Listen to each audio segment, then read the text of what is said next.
Hello and welcome back to Living the Reno. Today we are finally prepping the kitchen for cabinets, including building a wall, doing some insulation and drywall, then finishing up with priming the walls.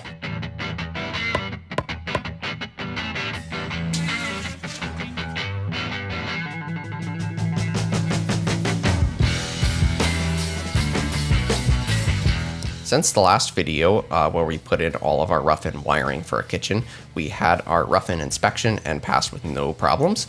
So now we get to carry on and patch all of the holes. Now, before we go to patching all the holes, we need to add a small wall.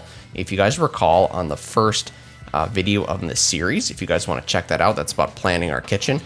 We have to extend one of our walls in order to make the kitchen work. So we're going to start with that first so we can use the full pieces of drywall, and then we're going to move on to the patching.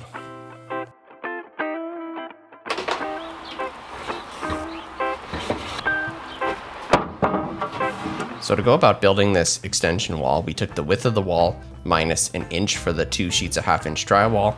We ended up ripping a 2x6 down to, I think it was about 4.5 inches. And then once we got the width that we needed to match up, it was just a matter of cutting all the pieces to the right lengths.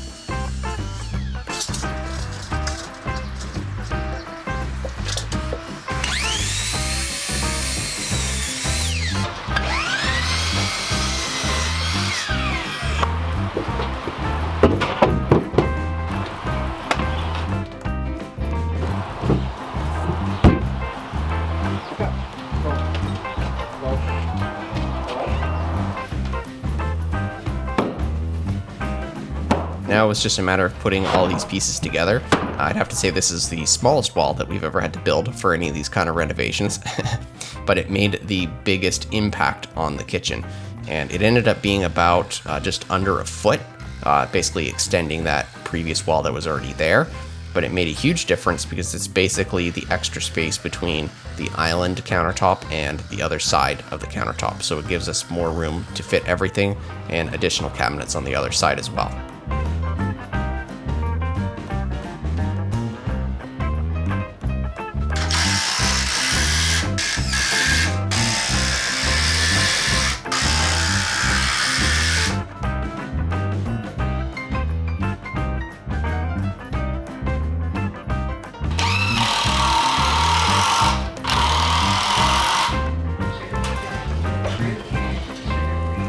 So right now I'm just removing the old smoke alarm from the kitchen. We already installed a new one on this other wall here, so we have the adequate protection we need, just we had to remove this one as it was in the way of the new wall.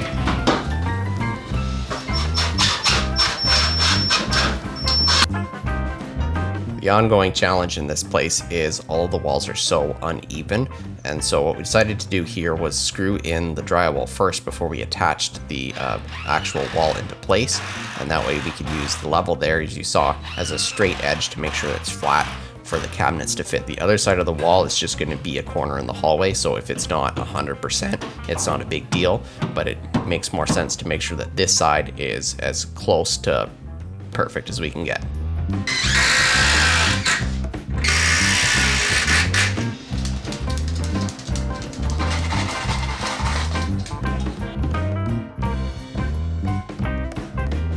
As you can see, we probably put way too many screws in here. I think it was a little overkill, but this wall is supporting our upper cabinets on this side as well as supporting quartz countertops on the other side, and you only get one chance to make sure it's perfect before you cover it all up.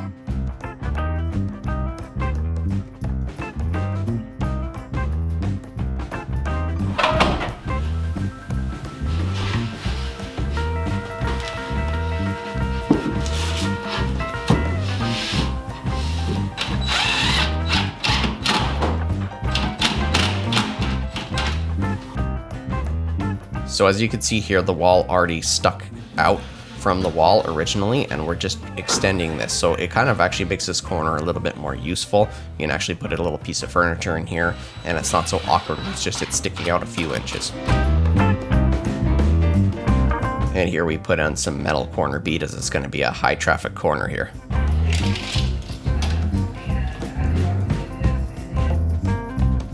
Nothing too fancy about this. It was just a matter of measuring up the drywall, making sure that there was enough structure to screw it into.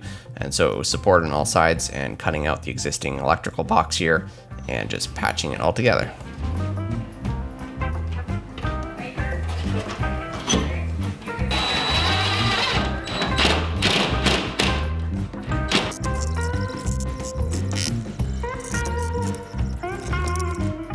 This box here in the hallway was yet again another challenge. This one here, we couldn't fit 1/2 inch or 5/8 drywall, as it was completely inconsistent. So we ended up having to put blocks in the wall for support, and then ended up using this old paneling that we cut up and used as shims in different spots. And we kind of tried to make it as even as possible so we didn't have to feather it out as much.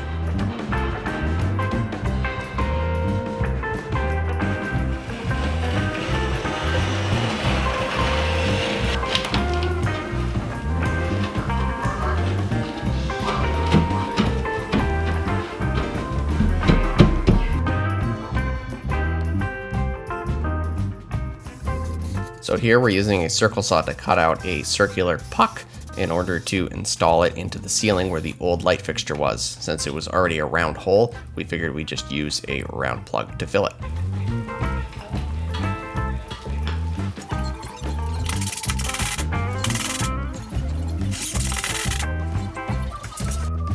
And then it was just a matter of rinse and repeat for all of the other patches that had to be done. They all had their own little unique challenges, but the principles were the same.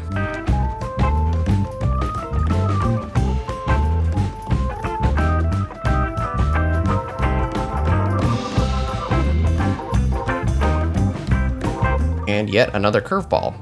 They used 3/8 drywall in the ceiling, so our 1/2 inch didn't match up. So instead of buying a new sheet, we just used shims and got creative.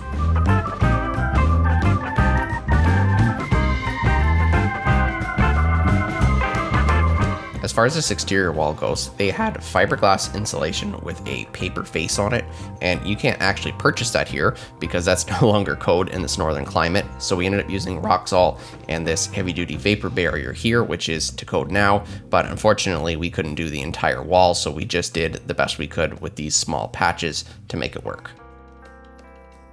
It's finally time to get some mud on these walls. We're gonna start with the sheetrock 90, and as you can see, this is where the old wall ended. This is where our new wall begins. There's a bit of a gap here, and then obviously this is the old corner bead. We didn't want to take that out because we would have had to build that in anyway, so it's easier to leave it. We've got some bigger gaps over here too. We're gonna have to pre-fill before we put in the mesh tape, and then we'll put more sheetrock 90 on there, and then we're gonna kind of feather everything out. There are patches and patches and patches, and look, more patches.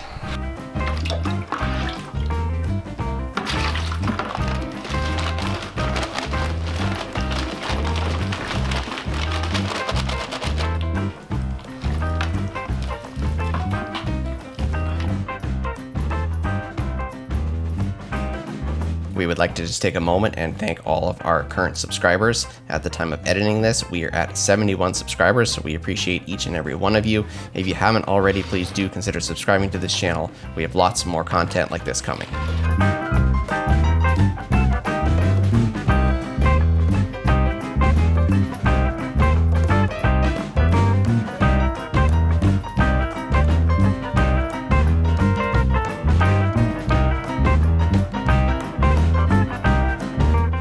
So here we have our first coat of mud. Not all of it we put mesh tape on right away because there was some big chunks and gaps missing, especially between these two walls. As you can see, this was all a giant void. So we're gonna try and fill that. It's mostly flat, so then we can put mesh over it, and then we'll fill it again with our 90-minute mud compound. And then we're gonna have to do like, I don't know, several coats to fill it all in. Whatever it takes. This is all plaster and like a lap board. It's not the actual lath, it's like a lath board, but it's all different sizes. So you can see here, this sits back, that goes up. We had to use 5/8 drywall in shims and spots, but it's flush here, sticks out there, it's all uneven, so we're just gonna have to feather and feather and feather. But this 90-minute stuff dries rock hard, so we're gonna seal these joints together, and then we'll use the lighter compound to feather everything out, but about 800 coats of mud. Now, I'm not gonna lie, this process is probably not the most exciting thing to watch, and it's not necessarily the most exciting thing to do. It was just a matter of going through and step by step. Like I said, pre-fill, you got the tape and you got over the tape and all of the feathering to do. We also had the brand new wall there, had some paper tape we had to blend in with the ceiling. The old ceiling had some kind of humps in it from old drywall patches that were done wrong, so we had to feather those out. And it was just a matter of going back and forth and sanding in between all of our coats.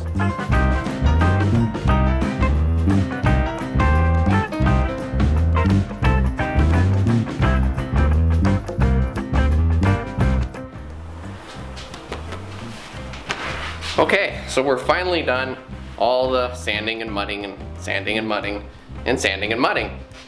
The walls look okay. The walls here are very uneven because it was, well, it's like lath board and then plaster. So, and then we cut a million holes and we added a wall, and the ceiling had problems, but we're finally turning the corner and we're just cleaning up the dust, as you can see. Get it all nice and clean, and then we're gonna put primer on all of the mud, and all of these will add new wall, and pretty much most of the kitchen is gonna get that. And then we're gonna paint the ceiling. And then we can actually start putting in cabinets, but let's not get ahead of ourselves. Let's get some paint on these walls.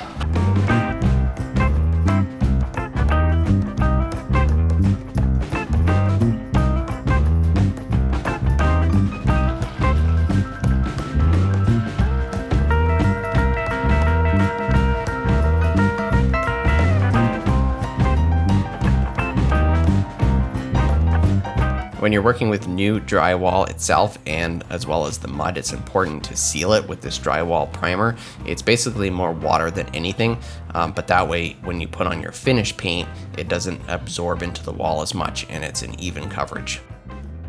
Now, what's even more exciting than watching mud dry is watching white get painted white. We put 2 coats of primer on everything and then 2 coats of sealing paint. It was a little bit tedious, but at the end of the day, now we can safely say we are ready to hang our cabinets. And speaking of cabinets, that is going to be the next video in this renovation series. So if you haven't already, please consider subscribing to this channel so you don't miss out on the next episode. You can also check out our channel for any of our previous videos on the series and other home renovation videos.